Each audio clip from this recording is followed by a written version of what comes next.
Spekulasi yang tinggi nampaknya tidak membuat minat masyarakat untuk berinvestasi pada aset kripto berkurang, terlebih di masa pandemi. Total investor aset kripto melonjak hingga mencapai 6,5 juta pengguna. Dengan pertumbuhan investor yang tinggi, berbagai modus penipuan yang menawarkan aset kripto pun bermunculan dan kian meresahkan. Tersangka biasanya menawarkan iming-iming hasil yang tetap dan meminta bayaran tertentu kepada para korban. Bagaimana kita mengenali tipu-tipu investasi kripto bodong? Untuk membahasnya kami telah terhubung melalui sambungan Zoom dengan kripto ekonomis Teguh Kurniawan Harmanda. Mas Manda, selamat pagi, apa kabar? Halo, selamat pagi Mas Aldi. Alhamdulillah baik Mas. Baik Mas Manda, ini kan di tengah tingginya ya minat terhadap investasi di aset kripto. Kalau dilihat dari berbagai modus penipuan yang ada saat ini mengatasnamakan kripto, skema penipuan apa yang kerap terjadi di tengah masyarakat, di tengah para investor kripto, Mas? Iya, jadi kalau kita ngomongin modus operandi dari para pihak yang ingin menguntungkan diri mereka sendiri itu ada banyak sebenarnya Mas Aldi. Tapi yang paling populer itu ada dua ya, skema MLM, skema Ponzi.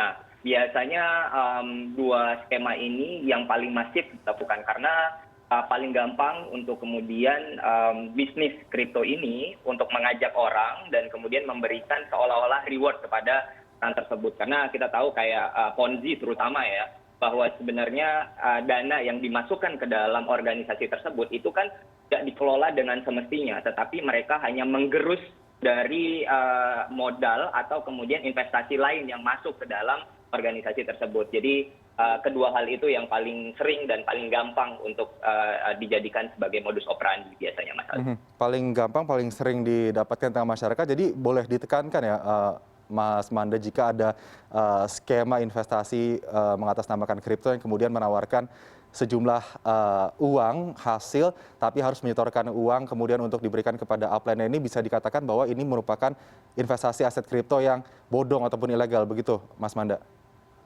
Betul. Jadi kalau saya boleh lebih memperdalam lagi. Jadi ada beberapa jenis aset kripto, penipuan aset kripto yang saya coba lihat dan teliti.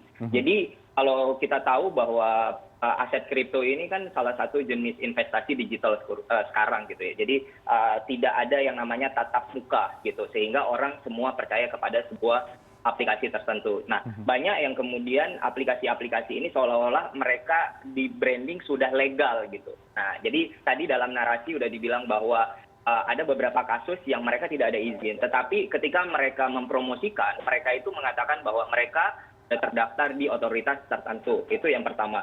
Yang kedua, biasanya mereka juga menunjukkan adanya sertifikat terdaftar. Yang kita tahu bahwa sertifikat terdaftar itu biasanya mereka manipulasi gitu Mas. Selanjutnya adalah mereka menawarkan yang namanya fixed return. Nah, ini yang hati-hati. Tidak ada salah satu investasi dimanapun, termasuk di aset kripto, yang menawarkan keuntungan yang pasti. Karena sudah pasti itu tidak benar gitu ya. Dan selanjutnya adalah yaitu tadi ya, dengan skema reward untuk kemudian anggota mereka supaya bisa mengajak pihak yang lain dan seterusnya. Oke, jadi karena high risk high return, jadi jika ada fixed return yang ditawarkan oleh salah satu mungkin media exchange yang ilegal, begitu bisa dipastikan ini adalah sebuah penipuan atau scam ya, Mas Manda. Nah, ini salah satu juga yang sering menjadi permasalahan ya, menjadi kemudian modus penipuan masuk di dalamnya itu pada saat adanya initial coin offering begitu. Bagaimana kemudian para investor ini bisa tidak tertipu dengan proses initial coin offering tersebut, Mas Manda? Oke, jadi hal yang paling penting diketahui adalah investor itu sendiri, Mas Aldi. Jadi ketika saya mau masuk ke dalam investasi apapun, termasuk aset kripto, dan aset kripto itu tadi udah di-mention juga ya, ada yang initial coin offering atau bahkan mungkin investasi untuk koin yang udah ada.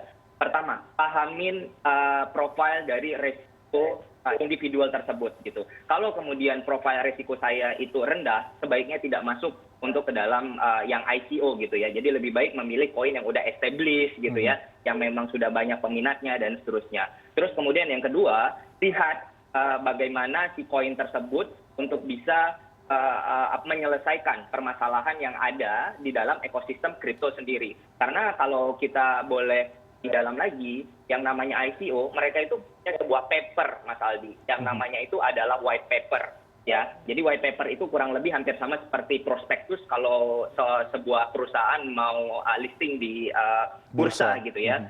Nah, di white paper itu biasanya mereka akan menjabarkan seluruh informasi, seluruh rencana, baik itu tim, milestone-nya, dan apa yang mereka akan selesaikan. Nah, dari white paper aja sebenarnya bisa kelihatan apakah kemudian proyek ini yang nantinya akan melakukan ICO gitu ya, ini adalah rencana yang baik atau kemudian hanya seperti mereka dapetin uangnya dan mereka bisa runaway gitu ya. Nah, ini yang kemudian hati-hati. Nah, selanjutnya yang paling penting yang saya coba amati nih dari orang Indonesia adalah jangan pernah ikut-ikutan, Mas.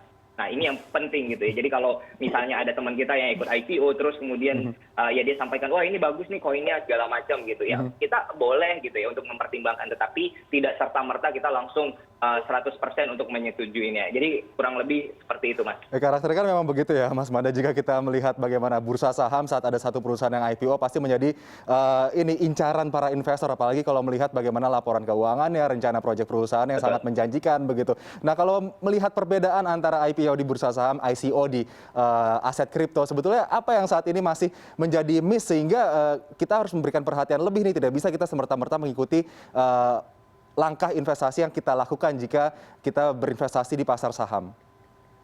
Oke, jadi yang pertama adalah kalau ICO yang kita lihat, ini kan sifatnya desentralisasi. Mereka bisa membuat sebuah seolah-olah adalah penjualan sendiri gitu ya. Tapi terus terang saya tidak menyarankan untuk orang yang memiliki profil risiko rendah untuk masuk ke dalam proses ICO. Ada lagi yang kedua namanya adalah initial exchange offering, Mas Aldi. Jadi ICO ini lebih relatif aman. Kenapa? Karena dia itu dikurasi oleh exchange tersebut. Jadi tidak serta-merta bahwa koin manapun itu bisa menjual secara gampang gitu. Jadi dari exchange tersebut mereka seolah-olah punya tanggung jawab gitu ya, bahwa koin tersebut adalah koin yang memang baik nih kemudian hari gitu. Jadi samalah seperti sebuah perusahaan yang tidak bisa segampang itu untuk bisa listing gitu ya sebagai public listed company. Tetapi kan mereka akan dilihat laporan keuangannya, manajemennya, rencana strategi corporate-nya dan yang lain-lain. Nah, ini yang membedakan. Nah, apa yang menjadi miss yaitu tadi saya bilang bahwa edukasi kepada masyarakat itu menjadi sangat penting gitu ya. Karena kita lihat bahwa masyarakat ini hanya terlena dengan keuntungan, tetapi mereka lupa terhadap aspek resikonya. Nah, ini yang kemudian peran kita bersama untuk terus mengedukasi. Jadi kenali profil risiko diri sendiri, kemudian jangan ikut-ikutan ya. Harus bisa mencari atau mencari sumber yang paling tepat jika ingin menginvestasikan uang. Kemudian Mas Manda, ini kalau di dunia kita juga mengenali ya, ada kasus koin yang cukup besar, begitu yang juga cukup menghebohkan, ada OneCoin dan juga Centratec. Indonesia ini menjadi salah satu negara juga yang jumlah penambahan investor aset kriptonya cukup tinggi begitu. Apa yang bisa dipelajari dari dua kasus dunia tersebut untuk agar tidak terjadi begitu di dalam negeri di Indonesia? Iya, jadi sekali lagi saya bilang jangan hanya terlena dengan hype gitu ya. Kalau kita bilangnya adalah FOMO. Jadi ketika kita takut untuk kehilangan momentum, nah disitulah para orang-orang yang tidak bertanggung jawab ini justru bisa meraih keuntungan lebih gitu ya. Jadi ketika dia membuat sebuah hype, kemudian dia jual hype itu ke umum, terus kemudian akhirnya dipublish, ditangkap hype tersebut, dan di situ dia akan mendapatkan keuntungan. Jadi sekali lagi yang saya sampaikan adalah dari kejadian-kejadian yang sudah terjadi gitu ya, kita bisa berkaca bahwa ini di aset kripto ataupun investasi manapun itu merupakan sesuatu hal yang berisiko tinggi gitu ya. Itu satu. Terus kemudian yang kedua adalah cek legalitas dari platform ataupun koin tersebut. Jadi tadi di narasi juga disampaikan bahwa ada satu koin yang tidak terdaftar di Bapepti maupun di OJK gitu ya. Nah, hal ini yang jangan serta-merta masyarakat percaya begitu saja gitu. Jadi coba cek legalitasnya. Dan selanjutnya adalah cek dari tujuan si proyek tersebut. Kalau kemudian dia hanya sekedar mining ya, terutama untuk di kripto nih. Jadi dia hanya seolah-olah mining, bahwa nanti di mining akan mendapatkan fixed return atau fixed pengembalian gitu. Nah, itu sudah pasti tidak benar gitu ya. Itu yang penting. Nah, adapun yang saya lihat bahwa masyarakat kita ini masuk semua asetnya dia ya, 100% asetnya itu di dalam koin-koin tertentu gitu. Jadi contoh misalnya tadi ya, ada beberapa koin yang dia anggap bahwa menguntungkan buat dia gitu ya, dia akhirnya masuk semua asetnya ke sana. konsekuensinya apa? Ketika kemudian sebuah aset kripto itu tidak benar, maka 100% asetnya akan hilang. Yang paling penting, lakukanlah diversifikasi. Itu penting. Jadi kalau kemudian si investor ini tadi dia memang masuk gitu ya dengan yang beresiko tinggi, saran saya adalah dia bisa memilih aset kripto juga yang memang sudah memiliki legitimasi yang baik secara global gitu ya. Kita tahu di situ ada Bitcoin, ada Ethereum, ada Binance Smart, ada Binance Coin dan yang lain-lain gitu ya. Dan itu mereka bertanggung jawab atas proyeknya lah selama ini, Mas. Baik, jadi diversifikasi aset kripto itu penting, kemudian lihat lagi koin-koin yang memiliki legalitas dan juga dilindungi oleh OJK ataupun Bapepti di dalam negeri, dan juga tidak hanya sekedar mengikuti hype, tapi benar-benar tahu seluk-beluknya begitu fundamentalnya, sehingga bisa terhindar dari berbagai penipuan yang berdasarkan atau mengatasnamakan aset kripto.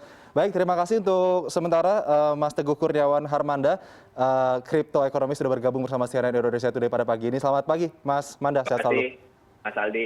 Selamat pagi.